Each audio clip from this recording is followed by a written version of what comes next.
invite you to bow your heads for a word of prayer. Almighty Father and our God, we thank you for the opportunity to share with our friends in Radio Land. We ask that you will guide, that you will take full control and help that the information presented today will prove meaningful. Thank you for hearing and answering in Jesus' name. Amen. Friends, today we have a special guest in the person of Dr. James Edwards. He is the director of the Seventh Adventist Dental Clinic in St. Kitts. Dr. Edwards is very delighted to be with us.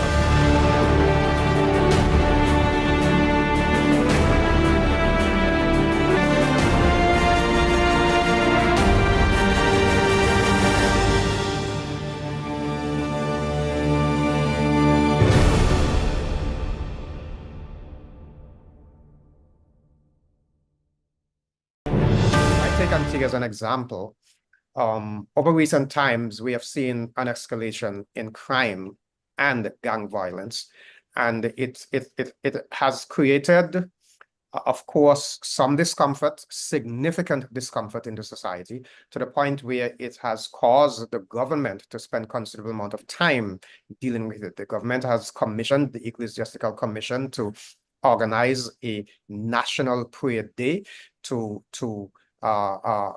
arrange for chaplains to go into the schools to conduct prayers on the first day of the school term, which begins on Monday.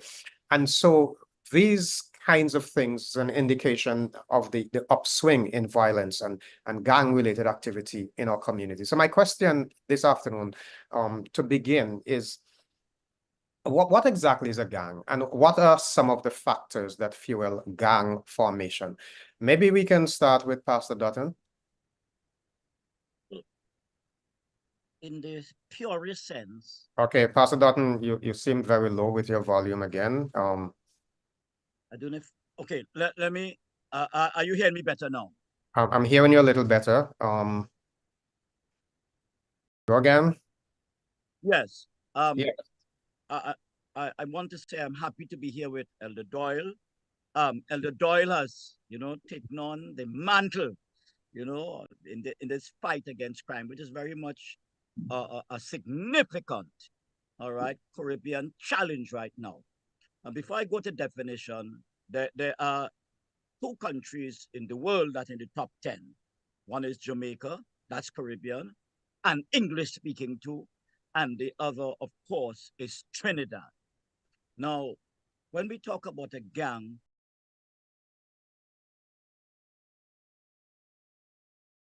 we're talking in a very simple way of a group of individuals, not always young people, because you have middle age, you have beyond middle age who are getting involved with this thing, but a group of people who are dedicated, all right, to breaking the law and actually to make life almost unbearable in the society.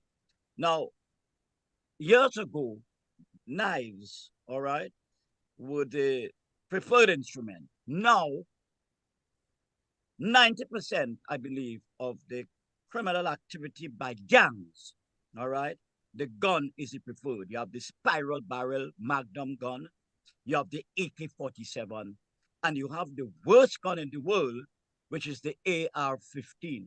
So gangs come with weapons, all right, whether it be primitive weapons like knives or cutlasses, or more sophisticated weapons like the pump action gun that has a laser attached to it so you could shoot and kill people in the night, in the dark, okay? And we have had that kind of thing coming. I want to say that there's a symbiosis between gangs and drugs, because in my country, for example, in several other Caribbean countries, a lot of the gangs are fueled. They get their resources from being also involved in the drug trade. So there's a synergy between the drug trade and gang activity. I hardly think you have a gang or many gangs which are not also involved in the drug trade. Pastor Doyle, thank you so much, Pastor Dutton, for that wonderful introduction. You went into some dynamics there about the kinds of weapons. We'll get back to that in a while. But Pastor Doyle, there was a part of the question that Pastor Dutton just began to touch it. That was what are the factors that fuel gang formation? Maybe you can speak to that a little bit. Yeah, thank you very much. Dr. Dutton, is a gentleman I really admire. I remember we had a powerful crusade in Dominica when we went to visit a gentleman, and the gentleman pulled out a gun, and we had to navigate that. Well, Dr. Dutton navigated that because I was a young pastor then, and I learned how to deal with. Okay, it looks like Pastor Doyle has been impacted by some internet challenge. So he will rejoin us shortly. Pastor Dutton, you remember? Okay, Pastor Doyle is back with us. Yeah. Yes. I hope my internet does not behave unseemly. So I was thinking, Pastor Dutton, when we look at gangs, as Pastor Dutton explained, the range and the length and breadth of gangs actually, the meaning has gone through what we see today in the English language. Originally, gang was just basically people with mutual interests coming together. They come together, sit on the block. Some folks came together, they read a Bible passage, or they read, some political article, and they discuss. But today we see that has changed. Just as how we used to say, I am happy and gay. We can't say that we're happy and gay anymore because of the change of the meaning of the word. And gang has now taken on that meaning where people come together to engage in activities that defy norms in society. And they do that because these persons who form gangs, they're coming together with a mutual interest. Maybe they're part of the same economic strata. They feel marginalized, they feel victimized, they feel as if they don't have a voice. And so they come together to provide support so that they can address a need that they have. And that's one of the things that drive gangs today. We're talking about folks who may be victims of poverty. They grew up in dysfunctional home, and as a result of not finding support at home, then they find support somewhere else, and that place is oftentimes a block. And because you have dysfunctions coming together with dysfunctions, then they take part in dysfunctional activities. And we see it here in Antigua and Barbuda and across the Caribbean basin, where they come together and they engage in strange acts of crime and violence. Now, while Pastor Dutton was speaking, he mentioned some weapons. I didn't plan to ask this question, but since Pastor Dutton mentioned those things, how is it that we have the kind of weapons that you mentioned there, Pastor Dutton? You're talking about some very high-powered stuff. Yes. And having spent time in Trinidad, I do understand that sometimes they rival the police force with these weapons. How do they get these weapons? Well, let me tell you this, sir. Let me touch Trinidad. It's one of the most corrupt places in the world. I'm sorry to have to be the one to say that because Trinidadians want to kill me sometimes. Let me just say this before I go ahead with the weapons. I believe that sometimes Christianity and sometimes our own church, anytime you mention these topics, you say, look at that, you're getting involved in politics. Look at that. But I want to remind us that one book that we should specialize in a big way is the book of Micah, that deals with social justice, that deals with corruption, that deals with speaking truth to power. Let me come to the issue of the gangs. And I want to specialize this evening on the AR-15. Many people ask me, do you have a gun, Pastor? You seem to know so much. I do. Well, I have a gun. Look at right here. My AK-66, if you please. Now, last year, I want to mention a couple of things. Last year, 2 SDAs who had wandered away were shot and killed in Trinidad. They were shot and killed at around 5 in the evening. They lived 4 houses away, have mercy, from the police station. And the guy that killed them, his name is being called right now in the murder of a father and a 5-year-old daughter. That has made world news, the murder of a father and the 5-year-old daughter. But interestingly enough, the killing of Aruna Diosaran and her husband Nigel was done in the evening. All right. The guy had promised to wipe out the whole family, and I had got involved. I had a group. All right. We weren't there the evening when the gunmen stormed. All right. Now, how do these weapons? Now, by the way, an AR-15 is an expensive weapon. Let me call the next one. The spiral barrel magnum gun is an expensive weapon. Cocaine is expensive, and it's not grown here. Most of the gang leaders in many parts of the Caribbean and Latin America are also drug dealers. That's where they get the majority of the money. All right. Now, how the guns come? We don't manufacture guns in the Caribbean. They might be a very primitive handgun. You may have a few of them, but 99% of the weapons are imported. So you have to look at the issue of corruption. Now, by the way, when we talk about gangs, I want to say something else to her. We have the blue-collar gang and the white-collar gang. The white-collar gangs are the business elite, the conglomerates, and they're the ones who are actually investing, because there's no investor in the drug trade who is not also investing in the gun and ammunition trade. Absolutely none. So you have corruption because they're coming through. Now, recently here, something amazing took place in Trinidad. And I noticed Andrew Holness in Jamaica, who has gone frontally in attacking gangs. I spent a month in Jamaica, the whole month of April I was there. And I saw, in March, I saw what was going on. So you have corruption in the customs. You have corruption in immigration. You have corruption in the business element. You have corruption in the banking sector. All right. So that I would say essentially we import weapons. All right. We don't produce weapons. We don't manufacture weapons. And therefore, and Minister Hines, our Minister of National Security, said that most of the guns and drugs are coming through the legal ports. Because we say that our borders are not well protected, all right? They're porous. That's a thing you'll always hear about porous borders. But the point is they're coming through. And by the way, we have had guns and drugs seized by customs in sheds, and they have gone missing. Could you imagine that? Legal ports in the thing. So that I am saying we are the modern day Micahs, and we have to speak truth to power and the issue of corruption that takes place. So it's essentially most of the weapons and drugs coming through legal ports, and that speaks to the issue of corruption.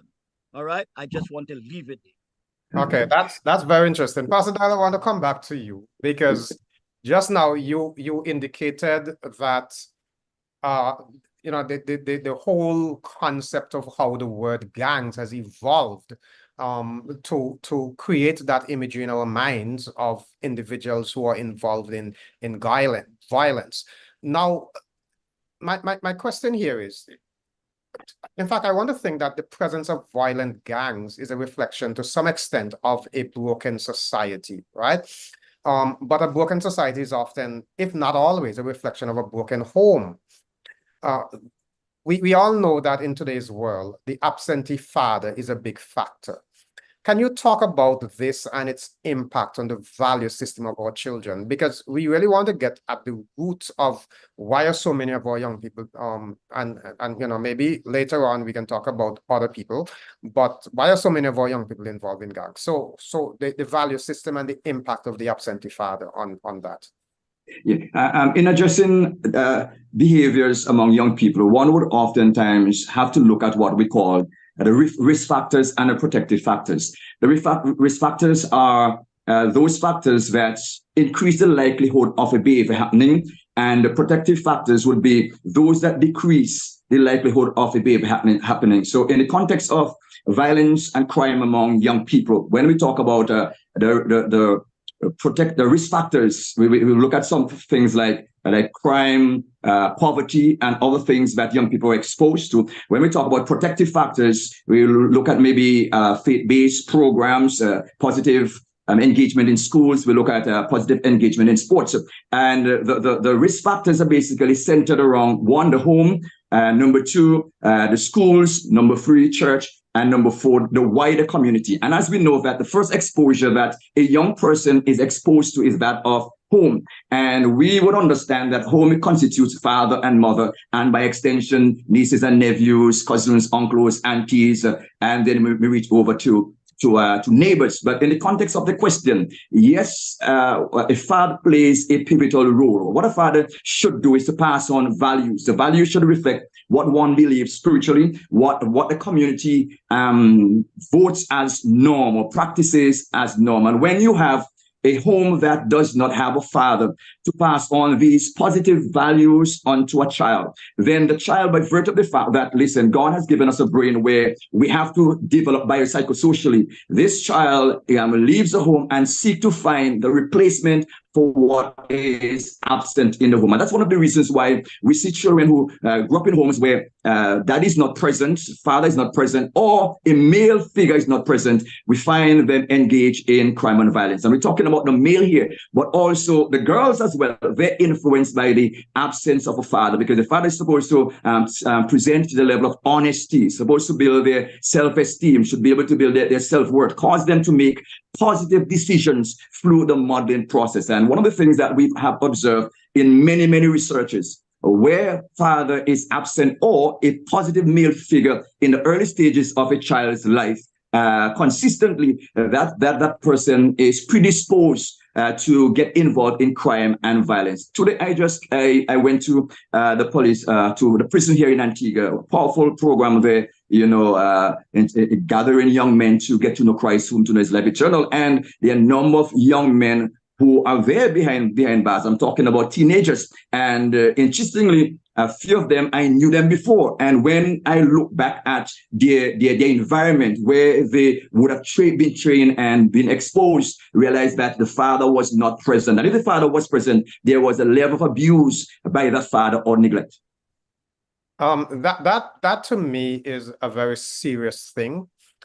The whole concept of how we influence the next generation, this whole value system and the development of values. Pastor Dutton, I know you have done a lot in terms of seeking to mold young people. In your experience, do you encounter challenges with absentee fathers and negative impact on children as a result? Concur with the Right Honorable Dr. Doyle this evening, what he just said. I have encountered that big time. Now, let me shock you a little bit. In the next 2 hours, I shall be going to a home and a community, all right, where gangs are playing a serious role. And by the way, there's no gang that is not violent, and I mean very violent. Gangs in the Caribbean are now shooting people, burying them, and then exhuming their bodies and decapitating them after they bury them. And I don't want us to miss the supernatural, the negative supernaturality of demons and that kind of thing, and kind of some of the murders that we have. So the issue of the father. Now, let me tell you where I'm going this evening. The common law husband of this guy is a known assassin in Trinidad. Sometimes people feel the police use him to knock out people too. And I'm going there because I was tasked by God to break that relationship. And of course, he called me and he threatened me. But I'm going up there this evening in the next 2 hours. Now, her most recent guy, she has had 3 guys in her life. And all 3 are bandits and assassins, all 3. But let me tell you about the one now, because it brings into sharp focus what Elder Doyle said. His father and mother were gunned down. And he lives with a hate and a revenge. Up Lavantil, that is a heavy area. The police shot 2 brothers. And the surviving brother told me he has to kill a police before, all right, he leaves this earth. No father. So I would say between 70 to 80% of these guys, no father, but there's apart from the fact of the triple generation, what is happening in Trinidad right now and about 10 other areas in the Caribbean, you have triple generations involved in criminality and gangs. So grandfather involved, parent involved, and grandchild involved. That's a very serious thing. By the way, Maurice Marshall said when grandparents are 30 years and younger, your society is doomed. Maurice Marshall was the outstanding, he was physically challenged, outstanding MP for Lavantil East. And I want to mention that is extremely, extremely significant. What is even worse is when in one family community, fathers are involved in drugs, mentoring their sons, and grandparents are involved. Grandparents could be like bodyguards. They could be like watchmen to tell you when the police are coming. And by the way, I could tell you there's hardly a gang where prostitution is not involved. So you have the drugs. Just recently, the police killed 6 in a home invasion. And one was a 15-year-old. And she attended at one time the Seventh-day Adventist Church in Trinidad. So what I'm telling you, this thing has come home. No longer the church. And by the way, when we talk about parenting now and doing marriage seminars, now I love this seminar and I love all of that. But brethren, let me tell you something. If we take our responsibility seriously, and I am one, I have the total passionate conviction that this gang and drug story gives a tremendous opportunity for the church to get involved in unique witnessing, setting up homes, all right, setting up support groups like TOP that we have there. Tremendous, because let me tell you something. The church has to be involved in manufacturing fathers and grandfathers for these young people. Otherwise, we are missing the boat. Thank you. Well, now, you mentioned a number of things, and I see Pastor Doyle wants to come in. But before you, Pastor Doyle, I'll give you the opportunity just now. But Pastor Dutton mentioned something there to me. I'm trying to work it out in my mind. Grandparent, less than 30 years old. How do we get that? You're talking about somebody being a grandparent at 30 and less? All right, let me come to something here. Elder Doyle will speak perhaps more intentionally on the Eastern Caribbean. But you see in the Southern Caribbean, what we have is that statutory rape is no longer taken seriously by law enforcement. Because it means before you reach 18, you're having a child. If you're talking about the 28-year-old grandparent and the 26-year-old grandparent, you understand what we're talking about there? Young people 13 and 14 getting pregnant.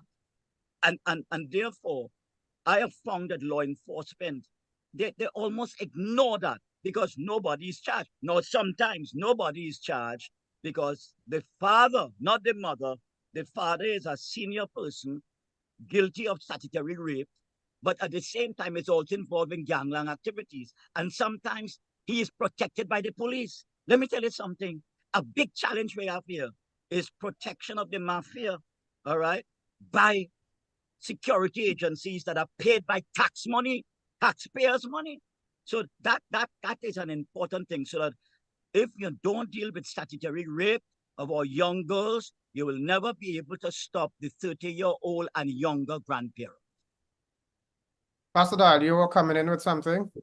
Yeah, Dr. Dutton has really added some potency to the discussion in relation to the range of issues that he covered. And I just want to highlight the dimension of trauma. Pastor Dutton mentioned about folks experiencing crime, being exposed to crime, and as a result of that, they are predisposed to want to go down that land. Just a few weeks ago, I was counseling with a young man from Ukraine. I normally counsel some clients from Ukraine, from Russia, and a number of places. And this young man, he witnessed the mother of his father and his mother, and he reasoned within himself. One, where is God? God did not protect my mother. God did not protect my father. I'm left to suffer. And as a result of this, I am going to seek revenge. And he found himself at a place where they are like-minded folks, persons who may have gone through different traumas, different experiences in their life, who could sustain his interest and give him the positivity to address that interest. So we see persons who are in gangs. Sometimes we think that they're not intelligent, that they're not smarter. Some of them, they're using their intelligence, they're using their resources to accomplish either revenge or a goal that they want to have. So we cannot take members in the gang lightly. Some persons, they've witnessed their siblings got raped and they've decided, listen, we're going to do something about it. For example, we see even among ladies, the female sisters, well, female, we see something that is birth that called the Me Too movement. But we're also seeing a kind of hatred towards men. So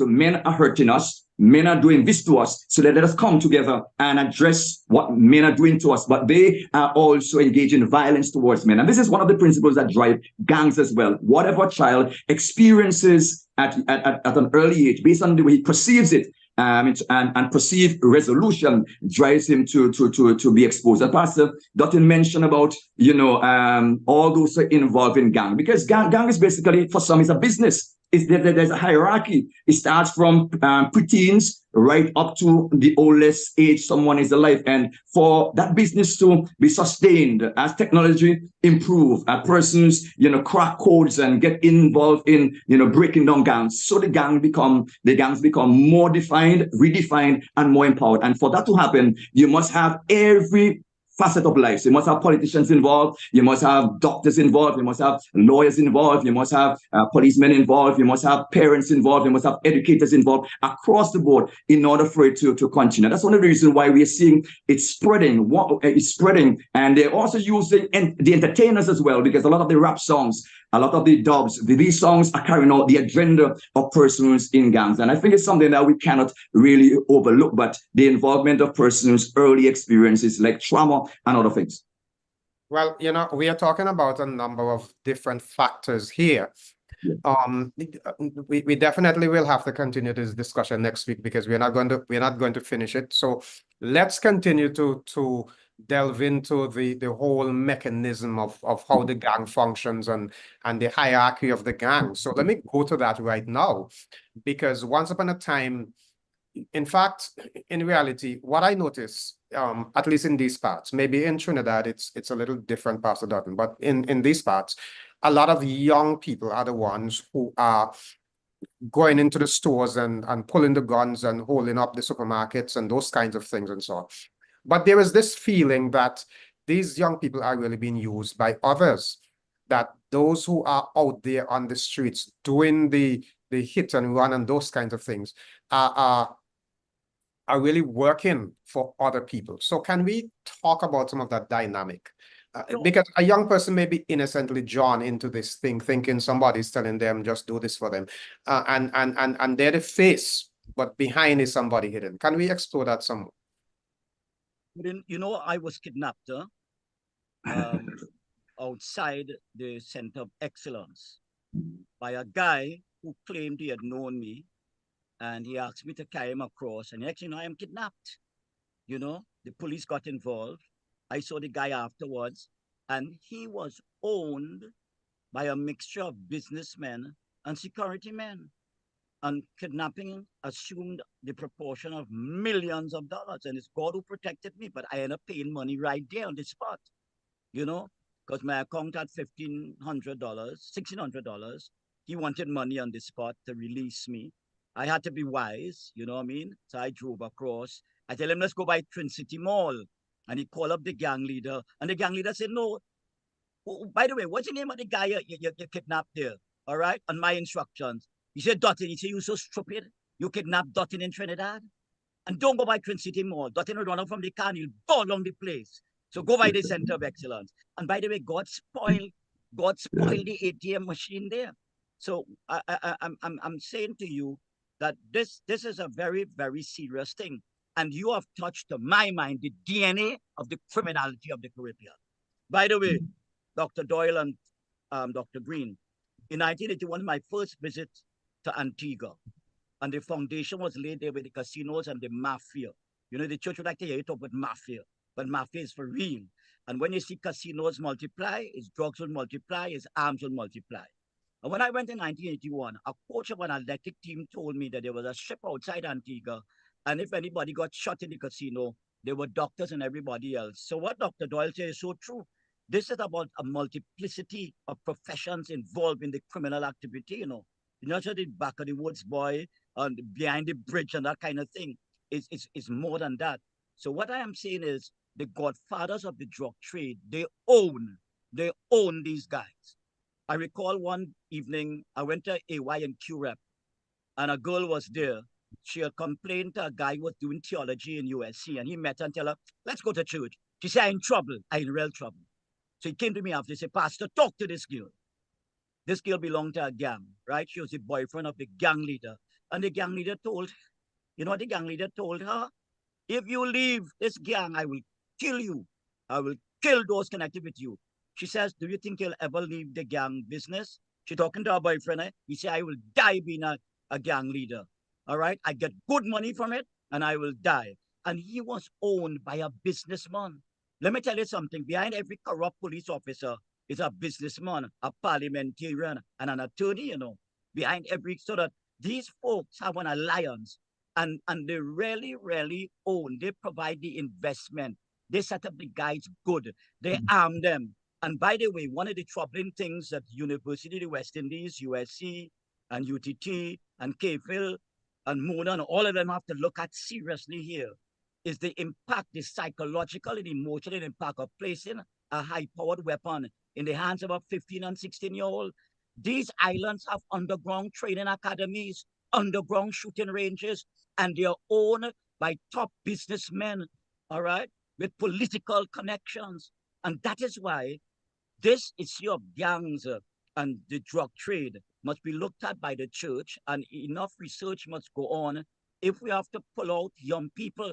I was working with a young man. He got shot and killed in his right eye. I had to help the family with the funeral because that is part of the game too. And I am saying the church could enter this controversy and this crisis at different levels. The issue of counseling parents, the issue of getting fathers to accept their responsibility, the issue of career training for the dropouts, all right? All of that, the issue of planning and mapping out funerals, the issue of having support groups, the issue of going to schools. And you know what's happening in the Caribbean? Let me just say this. Drug dealers and gang leaders are recruiting the next generation of leaders from the secondary school. When I went to St. Kitts Secondary School in Bastia, never forget this, the principal gave me a 17-year-old drug dealer, all right, in St. Kitts. And I asked him, do you know anything about necklace killing? I was testing him. He said, yes, I know what necklace killing is. It's practiced by the mafia. It's practiced by the aristocrats. This is a guy talking to me, the Form 5 guy in Bastia Secondary School. I said, so how a necklace killing is done? You see, you fill a tire with gasoline, you put it around the neck of the victim, and you light a match and you blow off his head. He said, that is necklace killing. I found that was stunning to me, that here's a 17-year-old guy who could define the highest level of criminality. And I am saying the drug dealers and gang leaders are doing better than the church because, number one, we are scared. Number two, we don't see it as part of our responsibility. And number three, we don't feel we'll ever hit the church. Well, it's hitting the church now. The Adventist young people who are in gangs, the Adventist young people who are shot and killed. Right. Some, of course, you'll say they have left the church. We will say that. But I'm saying it's still our responsibility. Well, we're going to come to that in a minute. Before we go to that, yes, Pastor Doyle, go ahead. Dr. Dutton mentioned in terms of he said that he shed much on the structure. A classical case in one of our Caribbean islands. I would not name the Caribbean island. The system was being pushed by using the existing safe structures that we have. For example, Pastor Dutton mentioned about the godfathers, or the top brass is called maybe elders, or the facers. What they did, they got undertakers. So they control the funeral home. They control the ambulance service. They control the funeral home, the ambulance service. So what, and the garbage truck. So what they do, they can move the garbage truck. Nobody checks the garbage truck. So the garbage truck moves through the society, comes to my door, picks up and delivers. It's when they kill and they want to get rid of, they use the undertakers and move stuff. And folks in the ambulance, they get into that, using the medical fraternity to get in that service to control the movement of ambulances. Because when an ambulance comes to your house, nobody stops to see whether or not he's carrying a person or carrying somebody who's sick. And they come to your house, they bring one of their personnel in the ambulance, on a bed, or take one out, but they're moving jobs. So the system is very complicated, and things that may appear to be innocent is very, very not innocent. In relation to the structure, and this may hit home here in Antigua, there's a level that is called the teenies.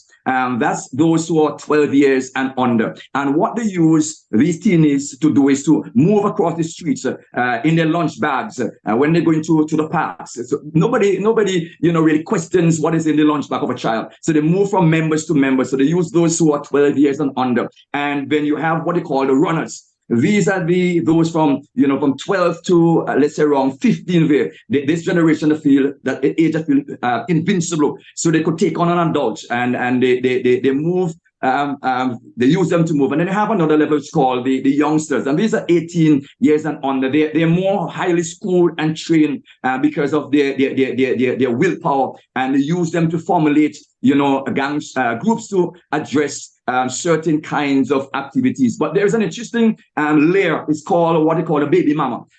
Folks think that ladies are not involved in gangs. They're only men involved in gangs. But you have this level where you have the baby mamas where they use female, so they may use a pregnant mother. They use a mother with a pram and a baby in the pram, but in the can with milk, it's cocaine or whatever. And then the other level you have is like the elders. These are folks who are highly organized. They're the blue collar that Pastor Dutton spoke about, and they have the godfathers. And so again, we reinforce that it's really a business because, as Pastor Dutton said earlier, folks, a lot of the guns and a lot of the drugs don't really come to the poorest parts of our borders. They come through the customs. So they're officers who would be scheduled on time when the plane lands or when the boat docks. And so we see how the structure is a well-organized structure. And I must say that right here in Antigua, there's some of our young people who are involved in crime. And when I say young people now, I'm not speaking about general young people. I'm talking about Christian young people. Let me not call the name of religions, but some of the persons who are in gangs are church folks. And one of the things that is challenged is the Okay, his internet has struck there. Pastor, I know our time is running out, but I want to mention something, if you don't mind. But yes, certainly. And like I said, we're going to come back next week. So next week we're going to deal. I have, God has given me this. I see him back. Yes. Go ahead, Dr. Doyle. Okay, yes, I was saying that, I'm not sure when I dropped it, but I was saying that, as Dr. Dutton said, that many of our young people are involved in gangs. And we're not talking about general young people. We're on a Christian platform, a SLC Adventist platform, and we have persons who would have gone through Sabbath school, Pathfinder, Adventure, AY program, who are now involved in these activities. And we as a church have to open our eyes. So no longer can we say persons out there. None of the gang members are persons who are saying the church has disappointed them, and they're looking for comfort, they're looking for security, they're looking for persons who share their interests, and they find that group that involved in all kinds of deviant behavior. So I just want to highlight the point that no longer can we say, and I'm not talking about Jamaica, I'm not talking about Trinidad, I'm talking about right here in Antigua. I know. All right. Yes, Pastor Dutton. Could I say something before we Sure. close off? Sure. Go ahead. We have some time. I am, this is my latest thrust in defining the mafiatic alliances in the region. And I will show you where Antigua is. Okay, he's back. Let me finish. Okay, well. And he will have the last. Let me finish off. Now, there are 4 subgroupings, all right? There's a grouping in the south. Grouping number 1, I call it Guyana, Suriname, Trinidad and Tobago. There's grouping number 2, Dominica, Barbados, Grenada, and St. Vincent. There's grouping number 3, Antigua, St. Lucia, St. Martin, St. Kitts. And the 4th grouping is Tortola and the Virgin Islands. Let me tell you what people don't know.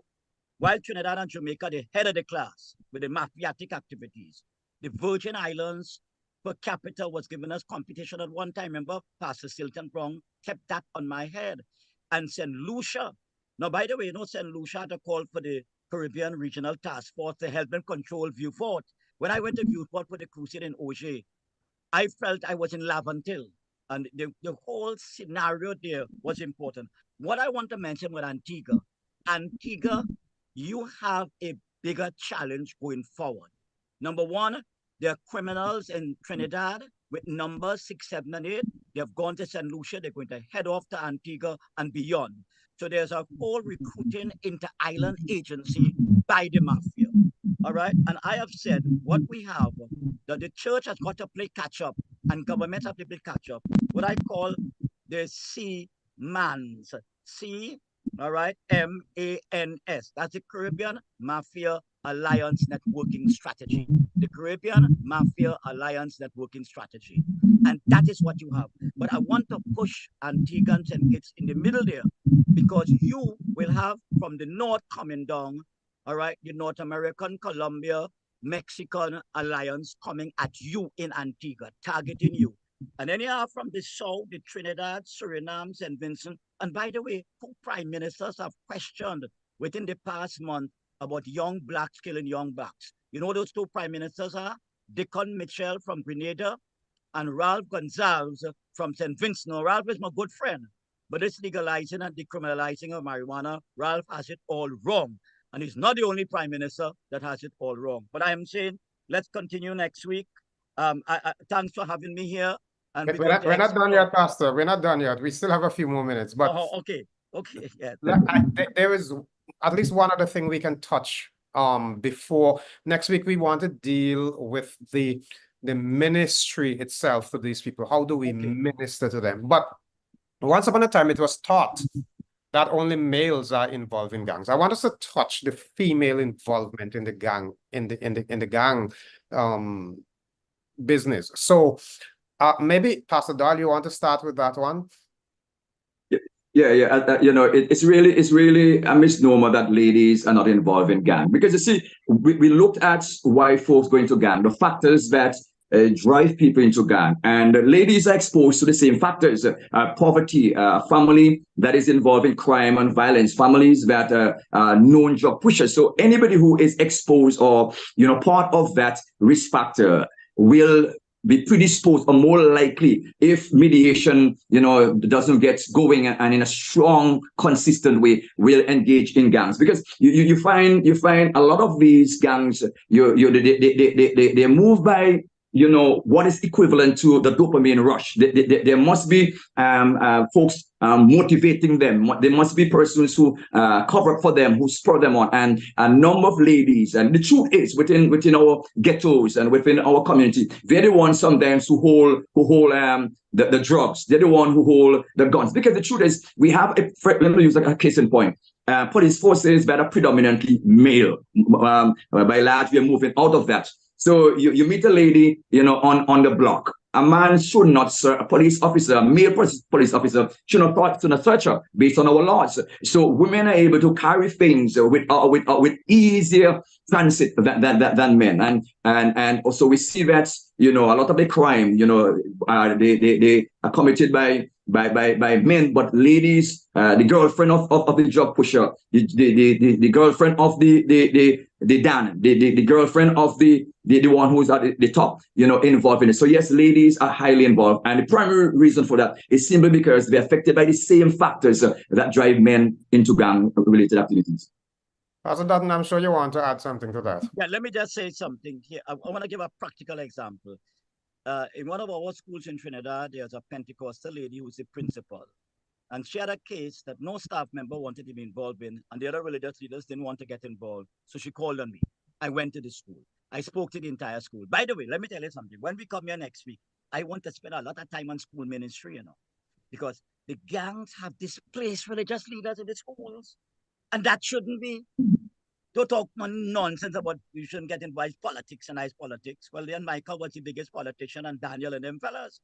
But what I'm saying, this principal called me. I said, what is the problem? She said, I have a Form 3 student. I say, okay. And she's with a guy, 25 years a senior. He's a drug lord. And he's a maxi taxi driver too. And she's with him. I said, well, let's deal with that. She said, it's so easy, Pastor.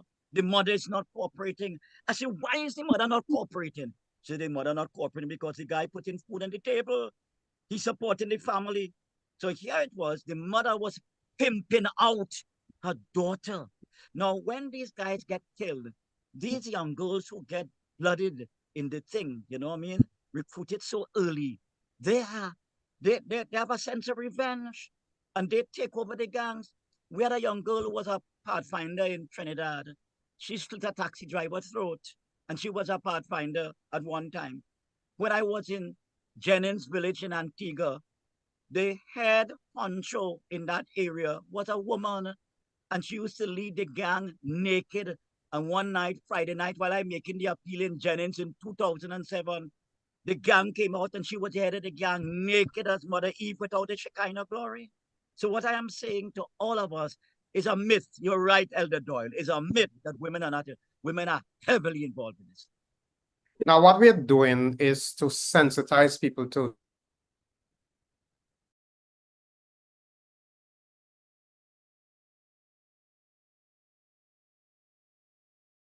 I hope he comes back, Elder Doyle.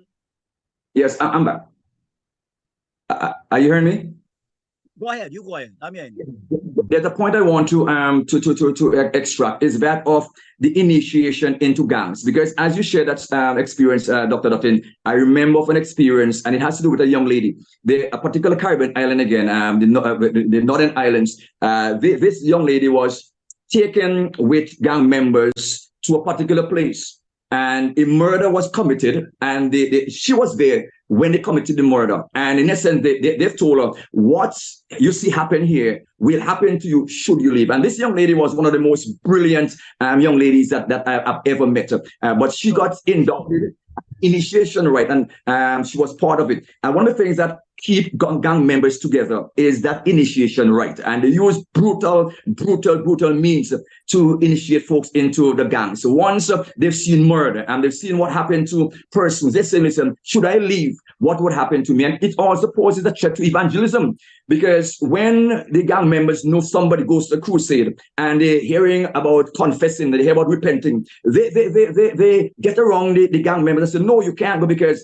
they realize that this person, should a person accept Christ, they become vulnerable, they can share secrets, they can share codes, and they gather around Christian young people. So we really have to have a response to all that. But initiation right is something that we have to see as a part of why young people are not leaving gangs. It's a fearful experience. Once you've gotten into a gang, the initiation rites normally hold you pinned, because of most of the time it's about death, and not only death to you, but death to your family members, death to your friends, death to a number of things. You know, Elder Doyle, I think we may have to close off if Elder Green, but I'm dealing with a case right now. Okay, are you hearing me?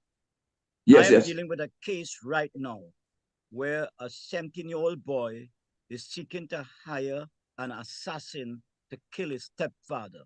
His real father is in jail because of breaking of the law, the real father. And he now is modeling his father. And the stepfather that is coming to the life, because the mother says she's changing her life, all right, is saying, we have rules here. If the school overs at 4 o'clock, by 6 o'clock, you have to be home. You can't come in anytime you want to come in. And the father is not taking his stretch lightly, the stepfather. And he told the mother, we had an interview with him in the Caribbean Union conference office. I am going to kill my stepfather. I have spoken to the gunman to take out my stepfather. So if the church is involved in family life, next week we have to discuss that. How we could structure family life and youth ministry. And by the way, I have said this for years, we have got to restructure the Pathfinder and the Master Guide clubs to meet this new reality of our young people, including Adventist young people, getting involved, all right, with criminal activities. So I am happy to be here. I think 4 o'clock has come and gone. But Elder Doyle, perhaps you could close off in the absence of Elder Green. Okay, Dr. Green has left. Yes, so we Dr. want to say thank you very much, and I know you're an international.